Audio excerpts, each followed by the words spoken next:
Hey cuties, welcome back to my channel. So thumbnail देखकर and YouTube title देखकर तो तुमको पता चल ही गया होगा कि ये Q&A वीडियो है, ठीक है। सो थोड़े दिन पहले मैंने ये वाला स्टोरी पोस्ट किया था, ठीक है। And these are the questions, these many questions that I received from you all and I am like, भाई इतने क्वेश्चंस तो मैंने एक्सपेक्ट नहीं करे थे। पहली बात तो आई लव यू ऑल, ठीक है, कि तुमने एक्चुअल में जेन्युइनली इसको सीरियसली लिया, क्योंकि मेरी बातें तो कोई सीरियसली लेता ही नहीं है, ठीक है। ऐसे तुम लोग ही लेते हो मेरी बातें सीरियसली। तो तुमने सीरियसली लिया एंड एक्चुअली तुमने जेन्युइन क्वेश्चंस पूछे, ना कि हाय दी कैसे हो, हेलो दी कैसे हो, कैसी चल रही है, नहीं, तुमने एक्चुअल में क्वेश्चंस पूछा and for that I love you all. And also one more thing, comment में कोई ये नहीं चिल्लाएगा कि इसको यहाँ क्यों लगा दिया। भाई मुझे समझ में नहीं आ रहा था मैं इसको कहाँ लगाऊं, मतलब यहाँ लगाओ यहाँ लगाओ, नहीं आ रहा था मेरे को समझ। मैंने यहाँ पर लगा दिया, जहां पर मेरे को कंफर्टेबल लगा मैंने वहीं पर लगाया। तुम लोगों को वॉइस आ रहा है, मेरे को सेटिस्फेक्शन मिल रहा है, मेरे को पसंद आ रहा है, और क्या चाहिए भाई, मैंने यहाँ पर लगाया, मेरी मर्जी। Okay, so let's move to our first question. That is, hey, I have been following you for a few months. I'm also an aspirant. What's your age? पहली बात तो मैं 10 साल की नहीं हूँ, ठीक है। जो लोग तुम लोग गेस कर रहे हो कि मैं 10 साल की हूँ, मैं स्कूल में पढ़ती हूँ, नहीं भाई, मैं कॉलेज में आ चुकी हूँ, मैं बड़ी हो चुकी हूँ, ठीक है। एंड मेरा मैं लीगल एज की हो चुकी हूँ। आई एम 18 नेक्स्ट मंथ पे, दैट इज नवंबर में मैं 19 की हो जाऊंगी। एंड 25 नवंबर 2006 मेरा बर्थ डेट है। Okay, so let's move to the second question. That is how to start reading NCERT and how to make particular chapter notes. पहली बात तो कैसे स्टार्ट करना है, पढ़ने का भी कोई तरीका होता है। सो के पढ़े, उठ के पढ़े, बैठ के पढ़े, चाय पीते पीते पढ़े। भाई पढ़ा एक ही तरह से जाता है। आइदर तुम अपने बेड पे टेबल लेकर पढ़ लो, जो छोटा टेबल नहीं होता, बेड टेबल, स्टडी टेबल, वो, या फिर तुम अपने स्टडी टेबल पे लेकर पढ़ोगे। पढ़ते कैसे है भाई, बुक उठाओ, पेंसिल लो, पढ़ते जाओ, रीड करो। पहली बार में तुम एनसीईआरटी को रीड करो, ठीक है, कुछ मार्क मत करना। दूसरे बार में तुम उसके कीवर्ड्स मार्क कर लेना, ठीक है। फॉर सपोज तुमको कोई नाम दिख गया, ठीक है, या फिर तुमको कोई डेट दिख गया, या फिर तुमको कोई इंपॉर्टेंट टर्मिनोलॉजी दिख गया, कीवर्ड्स जो होता है मेनली, तुम उसको मार्क करो, ठीक है। एंड थर्ड रीडिंग पे उसको बस जो तुमने जो कीवर्ड्स रीड मार्क कर रखे, उसको तुम एक बार से रीड मार लो, ठीक है। I know I am very bad at explaining, but try कर रही हूँ ना मैं तुम लोगों के लिए। तो हाँ, for note taking, third time के रीडिंग के बाद जब तुमने वो सारे पॉइंटर्स देख लिए, तब क्या करो, वो पॉइंटर्स से, ठीक है, जो सारे कीवर्ड्स तुमने मार्क कर रहे अपने बुक में, उससे तुम पर्टिकुलरली नोट्स बनाना स्टार्ट करो, ठीक है। तुमको बस कीवर्ड्स मेंशन करना है, क्योंकि नोट्स तुम्हारे, तुमको पता होगा कि वो कीवर्ड का क्या मतलब निकलता है, ठीक है। एंड अगर कोई बहुत बड़ा सेंटेंस है, उसको अपने लैंग्वेज में 2-3 वर्ड में छोटा करके एक सेंटेंस में एडजस्ट कर लो, क्योंकि नोट्स बनाने हैं तुमको, दूसरा बुक नहीं छापना है, ठीक है। आर.एस. शर्मा का अगर बुक है तो तुमको आर.एस. शर्मा का दूसरा एडिशन नहीं लाना है, तुमको अपने नोट्स बनाने हैं, ना कि दूसरा बुक प्रिंट करना है। Got it? Okay, share your daily routine vlog, very soon I will be. Okay, so उसके बाद है, hey what's up, how to be consistent in this journey, and last thing, meetup कब है। Meetup का तो मैंने अभी तक सोचा तक नहीं है। तुम लोगों में से बहुत लोगों ने मेरे को बोला है कि मीटअप करना है, मिलना है। भाई कितने प्यारे हो तुम लोग, ठीक है। अगर मिलना है आ जाओ मेरे घर, तुम सबका वेलकम, इनवाइट कर रही हूँ मैं, कभी भी आ जाओ, ठीक है। And also what was that कि how to be consistent. Consistency एक ऐसा चीज है ना कि तुमको हर एक फील्ड में तुमको चाहिए होगा। Let it be UPSC preparation कर रहे हो, या फिर नीट एस्पिरेंट हो, या फिर एसएससी सीजीएल, या फिर स्कूल स्टूडेंट्स। क्योंकि इट्स नॉट पॉसिबल कि तुम 10 दिन का खाना एक साथ खा लो, तो तुम 10 दिन का पढ़ाई एक दिन में कैसे कर सकते हो, पॉसिबल नहीं है। तुमको हर 10 दिन में उसको ब्रेक डाउन करके ही खाना पड़ेगा, ठीक है। सो ऑलवेज ट्राई कि हर डे का जो टारगेट होता है वो एकदम लिमिटेड रखो। ऐसा ना हो जाए कि हाइपोथेटिकल मत बना दो कि भाई हो ही नहीं पा रहा है मुझसे, इतना बड़ा चढ़ा कर मैंने लिख दिया। उसको लिमिटेड रखो, and one day if you like, होता है ना, लिमिटेड रख दिया तुमने, सब टारगेट कंप्लीट करनी है। तो satisfaction that you gate at the end of the day, that is the thing that you need, ठीक है। वही चीज तुमको मोटिवेट करेगा नेक्स्ट डे फिर से, वही रिदम से, वही स्पीड से, वही फ्लो में पढ़ने का। that actually works for me। ऐसे ही मैं कंसिस्टेंट रह पाती हूँ, ठीक है। फॉर सपोज कंसिस्टेंट नहीं हूँ तो अचानक से अगर मेरे को ट्रैक पे आना है, तो मैं क्या करती हूँ, टू डू लिस्ट में बस 2 या 3 टास्क रखती हूँ, बस एनफ, 2 या 3 task, and I make sure कि वो 2-3 टास्क मैं कंप्लीट करके ही छोड़ू anyhow. The satisfaction that you get after completing that target is the thing you need, that's the motivation for the next day to continue, ठीक है। वही एक चीज है जो तुमको मोटिवेट करेगा नेक्स्ट डे के लिए, कि अब तो भाई एक दिन किया है तो 10 दिन भी करेंगे। Okay, so the next question is, hey Jam, I am लिखना चाहती होगी शायद, जो भी है। I am also for 2028 CSC. What is the reason you first make notes in copy rather than pages? क्या हुआ था ना, मेरे को एक्चुअली पेजेस में ही करना था, बट द थिंग वाज कि मेरे को वो स्पिरल बाइंडिंग वाला, क्या बोलते हैं उसको, वो वाला जो कॉपी है वो एक्सप्लोर करना था। एंड मेरे को वो वाला बहुत फैसिनेटिंग लगा था, बहुत ज्यादा कूल लगा था मेरे को वो copy. That was the only reason जिसकी वजह से मैंने वो कॉपी चूज किया। एंड मैंने वो नॉर्मल कॉपी इसलिए नहीं चूज किया क्योंकि उससे मैं बोर हो चुकी थी। पहली रीजन, मतलब ये सबसे पहला रीजन है, ठीक है, कि मैं नॉर्मल कॉपी से बोर हो चुकी थी, क्योंकि स्कूल लाइफ में मैंने वो नॉर्मल कॉपी यूज किया था, वो लॉन्ग वाला या फिर शॉर्ट वाला, एनीवन, ठीक है।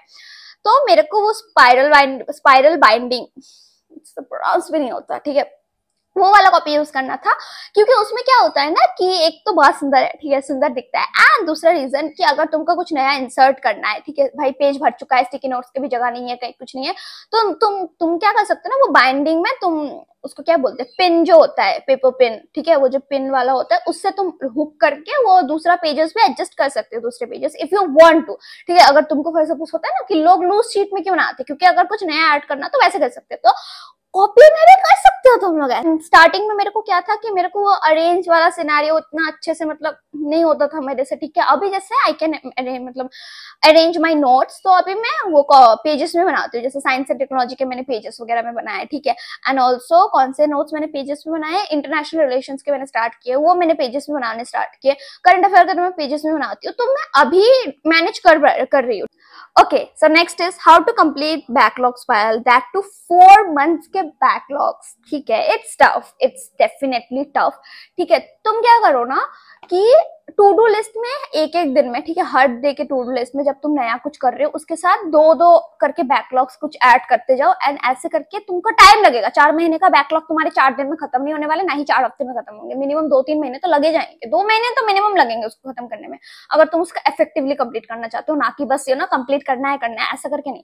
अगर तुम उसको एक्चुअल में कंप्लीट करना चाहते हो मन लगाकर, तो फिर हर टू डू लिस्ट में, हर दिन के टू डू लिस्ट में दो दो करके पॉइंटर्स ऐड करते जाओ, बैकलॉग्स के, नए के साथ 2 पुराने, ठीक है, वैसे तुम्हारे कंप्लीट हो जाएंगे। Okay, so let's move to the next question. That is, please share your study materials and your book list. I am a beginner and I don't know how to start my preparation and what to study. So the thing is कि study materials जो मेरे को share करने हैं, वो study materials मैं एक specific video में शेयर कर दूंगी, ठीक है। वो वीडियो होपफुली अक्टूबर तक आ जाएगी, ठीक है, मतलब दुर्गा पूजा के बाद, भाई दुर्गा पूजा आ गया, ठीक है, दुर्गा पूजा के बाद मैं वो वीडियो अपलोड कर दूंगी, ठीक है। एंड बुक लिस्ट का भी मैं एक स्पेसिफिक वीडियो बनाऊंगी, study materials and book list का, ये चीज का मैं स्पेसिफिकली एक ही वीडियो में ये कंबाइन करने वाली हूँ, ठीक है। So stay tuned for that. So he left me for another girl. I still love him the way I do before we studied together till 6th. I love him so much. कुछ बताओ इसमें, skip करो यार director, इसको भाई edit cut कर देना। ये क्वेश्चन आउट ऑफ सिलेबस है, ठीक है। वेयर आर यू फ्रॉम दीदी? I am from West Bengal, सब लोगों को पता है ऑलरेडी, मैं बंगाली हूँ, मैं प्योर बंगाली, भाई काला जादू करना आता है मेरे को, नहीं आता मेरे को, बंगाली के नाम पे कलंक हूँ मैं। एंड मैं नॉर्थ बंगाल साइड से, कोई ये नहीं बोलेगा कलकत्ता से हो क्या, नहीं हो कलकत्ता से, हर बंगाली कलकत्ता से नहीं होता, हर वेस्ट बंगाल के लोग कलकत्ता से नहीं होते, कुछ नॉर्थ बंगाल से भी होता है, कोलकाता वेस्ट बंगाल के साउथ में आता है, ये तो पता ही होगा तुम लोगों को। ओके, आप यूपीएससी की प्रिपरेशन कर रहे हो, एनसीईआरटी को कैसे कवर किया बता दो प्लीज दीदी, love you from UK. Uttarakhand probably, क्योंकि यूपीएससी का पूछ रहे हो तो यूके से तो नहीं होने वाला, वो उत्तराखंड ही होने वाला है, ठीक है। एनसीईआरटी को सबसे पहले तो तुम क्या करो, एनसीईआरटी में फॉर सपोज कोई भी एक सब्जेक्ट उठा लो, जैसे मैंने हिस्ट्री उठाया था, ठीक है। हिस्ट्री को तुम क्या करो, पहले क्लास 6 का हिस्ट्री कर लो, क्लास 7 का कर लो, 8 का करो, ऐसे करके हिस्ट्री पहले पूरा एनसीईआरटी कर लो, उसके बाद पॉलिटी करो, ठीक है, पॉलिटी 6 से लेकर 12 तक कंप्लीट कर लो, फिर जियोग्राफी करो, मतलब ऐसे सीक्वेंस में तुम जा सकते हो, ठीक है। मतलब ऐसे नहीं करना कि क्लास 6 का भी हिस्ट्री भी उठाया, पॉलिटी भी उठाया, जियोग्राफी उठाया, क्योंकि वो मेस लगेगा, ठीक है। एंड ऑल्सो जब तुम प्रिपरेशन एक महीने में हो जाएगा, लाइक 1 महीना जैसे हो जाएगा तुम्हारा, तब तुमको क्या होगा ना कि एक दिन में तुम हिस्ट्री के साथ कोई और सब्जेक्ट भी कर पा रहे हो, हिस्ट्री के साथ रिलेटेड भी पॉलिटी या फिर जियोग्राफी, मतलब एक साथ तुम 2 सब्जेक्ट या 3 सब्जेक्ट करने के कैपेबल हो जाओगे तब तक। तो उस टाइम पे तुम अगर हिस्ट्री का क्लास 7 का कर रहे हो तो पॉलिटी का क्लास 6 का भी एक उठा लो, ठीक है, वो भी साइड बाय साइड करते जाओ, तो ऐसे करके तुम एनसीईआरटी कवर कर सकते हो। That's the only strategy that I applied. मैंने कोई मतलब आसमान और क्या बोलते जमीन जैसा कुछ बड़ा ऐसा नहीं अप्लाई कोई स्ट्रेटेजी, मैंने यही strategy apply and that actually worked, ठीक है। तो how many hours you study consistently? 9 से 10 घंटे कंसिस्टेंटली दे रही हूँ, एक्चुअली दे रही हूँ, genuinely. How do you keep yourself so motivated constantly? It's tough, it's the most toughest task. मैं अपने वीडियो से मोटिवेट हो जाती हूँ, कभी कभी ऐसा भी हो गया सीन है। कभी कभी इट्स लाइक कि बहुत लो फील कर रही हूँ तो थोड़ा ब्रेक ले लेती हूँ, एंड देन आई थिंक कि मैंने क्यों प्रिपरेशन स्टार्ट किया था, मेरे को क्या करना है लाइफ में, किस स्टेज तक जाना है, मेरे को ऑफिसर बन के क्या करना है, ऑफिसर बन के घर का सिनेरियो कैसा होगा, मम्मी पापा का रिएक्शन कैसा होगा, वो सब इमेजिन करके मैं मोटिवेटेड रह लेती हूँ। मतलब ये एक ही रीजन है जिसकी वजह से मैं मोटिवेट रहती हूँ कि सक्सेसफुल बनने के बाद सिनेरियो कैसा होगा, मतलब एनवायरनमेंट कैसा होगा। ओके, उसके बाद कैसे पढ़े? एक अच्छा हार्ड मॉर्निंग बर्ड और night owl mix time table दे दीजिए। फॉर एग्जाम्पल, मॉर्निंग बर्ड भी बनना है, नाइट आवर भी बनना है, भाई ये दोनों एक साथ कभी पॉसिबल ही नहीं है, पहली बात। एंड टाइम टेबल के लिए तुम मेरे को डीएम करो, उसमें मैं बता दूंगी, ठीक है? क्योंकि अगर मैंने यहाँ पर टाइम टेबल एक्सप्लेन करना शुरू किया तो भाई 4 दिन लग जाएंगे मेरे को। Okay, when you started your UPSC preparation, after college और बिफोर? मैं अभी भी कॉलेज में हूँ, बिफोर कॉलेज स्टार्ट किया एंड आफ्टर कॉलेज तक शायद मेरा प्रिपरेशन चलेगा, ठीक है? तो मैंने कॉलेज ज्वाइन करने से पहले स्टार्ट किया था, just I give my 12th का बोर्ड, तब तो मेरा रिजल्ट भी नहीं आया था जब मैंने प्रिपरेशन स्टार्ट कर दिया था। Why are you so flower heart? भाई क्या मतलब? पुकी?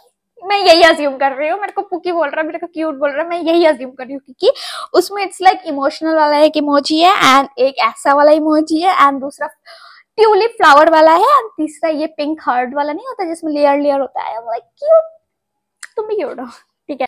सो suggest YouTube channel for every subject of UPSC, please please please please please, for every subject. Go for PW only IAS. Promotion करने के लिए नहीं बैठी हूँ, लेकिन that actually help me, so तुम लोग भी फायदा उठाओ। PW only IAS Prarambh YouTube channel का नाम है, और एक है ओनली आईएएस यूपीएससी, तो 2 चैनल है। So how to start answer writing practice? Answer writing तो मैंने खुद स्टार्ट नहीं किया है, बट जहां जहां से मैंने देखा है कि you can start with NCERT के पीछे जो सारे क्वेश्चंस नहीं होते वो सारे से स्टार्ट करो, ठीक है? आंसर राइटिंग ऐसा तो है नहीं तुम लाइफ में पहली बार कर रहे हो, भाई बचपन से तुम आंसर लिख रहे हो, एग्जाम हॉल में आंसर लिख के आ रहे हो, वहां पर भी तुम पास हो रहे हो। सो वहां से एटलीस्ट स्टार्ट करो, एनसीईआरटी के पीछे जो सारे लाइक क्रिटिकली एनालाइजिंग वाले जो क्वेश्चंस होते हैं वो सब सॉल्व करो, ठीक है? तो तुमको क्या होगा ना, एक फ्लो आएगा कि हाँ भाई कॉन्फिडेंस आएगा कि हो रहा है, ठीक है? तो वहां से तुमको एक अच्छा खासा आइडिया मिल जाएगा एंड तब धीरे धीरे तुम पीवाईक्यू तक जा सकते हो। इसका क्वेश्चन देख लिया कहीं पर भी, वहां से क्रिटिकली एनालाइज कर सकते हो। देखा भाई, ये मच्छर आज फिर से आ गया। दिस मच्छर इज कॉन्स्टेंट, मतलब I am tired of this मच्छर यार। How to increase viewers on YouTube, what to upload related to study? Viewers increase करना है, अगर करना है तुमको पता चल गया तो मेरे को भी बता देना प्लीज यार। आप सच में क्यूट है क्या? क्वेश्चन था ये, मेरे को तो लगा कॉम्प्लीमेंट था। मैं क्लास 11 में कॉमर्स लेने के बाद यूपीएससी की प्रिपरेशन कर सकती हूँ? ऑफ कोर्स कर सकते हो, क्योंकि यूपीएससी का कोई क्राइटेरिया ही नहीं है कि तुमको साइंस बैकग्राउंड से होना पड़ेगा, आर्ट्स बैकग्राउंड से होना पड़ेगा, या कोई भी बैकग्राउंड से होना पड़ेगा। बट अगर तुम आर्ट्स बैकग्राउंड लेते हो तो क्या हो जाता है ना कि इट्स लाइक इजी हो जाता है, ठीक है? मतलब 11-12 का आर्ट्स तो तुमको करना ही पड़ेगा वो यूपीएससी के लिए, तो उस टाइम पे क्या होता है, तुमको एक्स्ट्रा कुछ नहीं पढ़ना होता है, तुम्हारे सिलेबस के साथ अलाइन हो जाता है। Things you do for your health के लिए तो सबसे पहले मैं सुबह वॉक पे जाती हूँ, जो मैं बहुत दिन से नहीं जा रही हूँ, ठीक है? जो हिल चुका है मेरा बैलेंस, तो मतलब हेल्थ सबसे ज्यादा, मतलब मेरे को यही मतलब चीज है जो मेरे को ख्याल रखना है फॉर नाउ। क्यों? एंड पानी, दिन के तो बहुत पानी पीती हूँ, यही 2 है मेरे हेल्थ के सीक्रेट, और कुछ नहीं है मेरे पास, मतलब मैं कुछ करती नहीं हूँ, ठीक है? और खाना वाना इट्स लाइक कि पूरा दिन हेल्दी खाओ, शाम को जाके मेरे को कुछ चटपटा खाने का मन होता है। Okay, how do you manage to not get tired? I feel sleepy feel करते हो भाई, मुंह धो के आ जाओ, the only solution that I have. And ज्यादा आफ्टरनून के टाइम पे जब नैप लेने का टाइम होता है तब अगर स्लीपी फील करते हो तो नहा लो, सबसे बेस्ट सोल्यूशन नहा लो। Okay, how to manage self studies with 8 hours of school as a 7th grader? भाई 7वीं क्लास में पढ़ते हो तुम, 8 घंटे पढ़ाई की क्या जरूरत? क्या निकालना है तुमको? सीडीएस निकालना है, यूपीएससी निकालना है, भाई नेट निकालना है, क्या निकालना है तुमको 8 घंटे पढ़ के? 2-3 घंटे एनफ होते हैं, ठीक है? Can we be friends please? Sure, why can't we? ठीक है, मेरे को तो मजे आते हैं दोस्त बनाने में। Which year of college is best for preparing for UPSC? पहले ईयर से स्टार्ट कर सकते हो। क्या होता है ना कि आइडिया लगने लगता है कि हाँ कैसे करना है, क्या करना है, नहीं करना है, मतलब तब तक तुम सीख रहे होते हो। The first year is your learning phase, तब तक तुम सीख रहे होते हो कि क्या करना है नहीं करना है, मतलब सही रास्ता ढूंढ रहे होते हो, सही गलत का फर्क समझ रहे होते हो कि कौन सा पढ़ना है कौन सा नहीं पढ़ना है, कौन से बुक्स करने हैं कौन से बुक्स नहीं करने हैं। वो 1 साल सीखने में निकल जाते हैं, सिलेबस समझने में ही 1 साल निकल जाते हैं। सो पहले ईयर से स्टार्ट करो, टाइम बचेगा एंड कॉलेज के साथ साथ लाइक कर भी पाओगे इजीली, ठीक है। लास्ट मोमेंट पे ये नहीं होगा कि भाई सिलेबस कवर नहीं होगा। पता है 4 साल, अब से तो कॉलेज में 4 साल हो गया, सो 4 साल मिल रहा है, 4 साल में तुम्हारा सिलेबस कंप्लीट नहीं हो रहा। what are you studying and how you manage UPSC with it? Currently मैं अपने कॉलेज में हूँ, BA second year and political science honours चल रहा है मेरा। एंड मैंने एक न्यू पे भी एडमिशन ले रखा है, साइकोलॉजी का कोर्स, ठीक है। उसका पढ़ाई अभी तक स्टार्ट हुआ नहीं क्योंकि उसका मैंने इसी साल एडमिशन लिया, अभी तक एक न्यू वालों से मेरा मेल नहीं आया, सो पता नहीं आएगा कि नहीं, पता नहीं, I don't know anything. And उसके साथ मैं UPSC मैनेज इसलिए कर पा रही हूँ क्योंकि कॉलेज का जो सिलेबस है उसका इसके साथ अलाइन होता है, ठीक है। सो इट्स लाइक ठीक है, हो जाता है मेरा।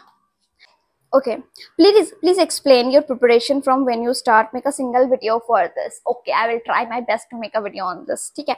UPSC क्रैक करने के लिए कोचिंग की जरूरत है या नहीं? भाई आज के जमाने में जब when you are getting everything online, क्यों जरूरत है कोचिंग की? सच में जरूरत नहीं है। You can prefer self study, ठीक है। तुमको रिसोर्सेस हर जगह से मिल जाएंगे, ChatGPT से मिल जाएगा, गूगल से मिल जाएगा, यूट्यूब से मिल जाएगा, फ्री ऑफ कॉस्ट। तो I don't think it's like mandatory तो नहीं है, but if you think कि नहीं भाई CBSE वाले हैं, स्पून फीडिंग करवाना है, मतलब एकदम सामने आके सर्व कर दो, इवन खिला भी दो, तो फिर कोचिंग के लिए जा सकते हो। How you keep with those boring less productive days? सो जाती हूँ मैं सो जाती हूँ। Only solution that I have, क्योंकि उसके अलावा मेरे को सोल्यूशन ढूंढने में भी मौत आ जाती है। How can we manage schooling plus self study plus content creation? Timetable. The only thing that works is timetable. Okay, next. Whenever we feel demotivated and so confused, what can we do at that moment? एक copy उठाओ, एक pen लो, लिखो क्या चीज hamper कर रहा है, किस बारे में कंफ्यूजन हो, क्या चीज करने से बेटर होगा एंड क्या चीज करने से देयर इज अ लॉस और देयर इज अ कॉन, ठीक है। प्रोज एंड कॉन्स लिखो, फिर फिगर आउट कर लो। There are a lot of subjects to study and remember how to memorize everything you studied. Revision. The only key is revision. Without revision, you will keep forgetting the things and नया नहीं पढ़ रहे हो and पुराना कुछ cover नहीं हुआ है तो that becomes a backlog. But अगर पुराना पढ़ के तुम भूल चुके हो, that is also a backlog. So revision is the only thing that you need and that can save you. Okay, best sources for geography. First geography I would say class 9 to 11 का जो NCERT होता है that is way more sufficient, ठीक है। क्योंकि 11 का जो है जियोग्राफी दैट इज लाइक उसमें बहुत हद तक कवर्ड होता है, ठीक है। एंड 12th में जो है वो ह्यूमन जियोग्राफी, वो भी बहुत लिमिटेड, मतलब बहुत ज्यादा एक्सटेंडेड वे में है जो कवर किया गया है। And also for standard books जिसको तुम रेफर कर सकते हो, you can go for GC Leong, ठीक है, वो एनफ होगा। And for map you can prefer any Atlas. How to be productive and remove procrastination and do effective learning. Productive बनना है, टू डू लिस्ट बनाओ, उस टू डू लिस्ट के basis पर वर्क करना स्टार्ट करो। जब तक वर्क करना स्टार्ट करोगे नहीं तब तक कुछ खत्म नहीं होने वाला, तब तक तुम्हारा टू डू लिस्ट का टारगेट वैसा ही एम्प्टी रहने वाला, कभी खत्म नहीं होने वाला।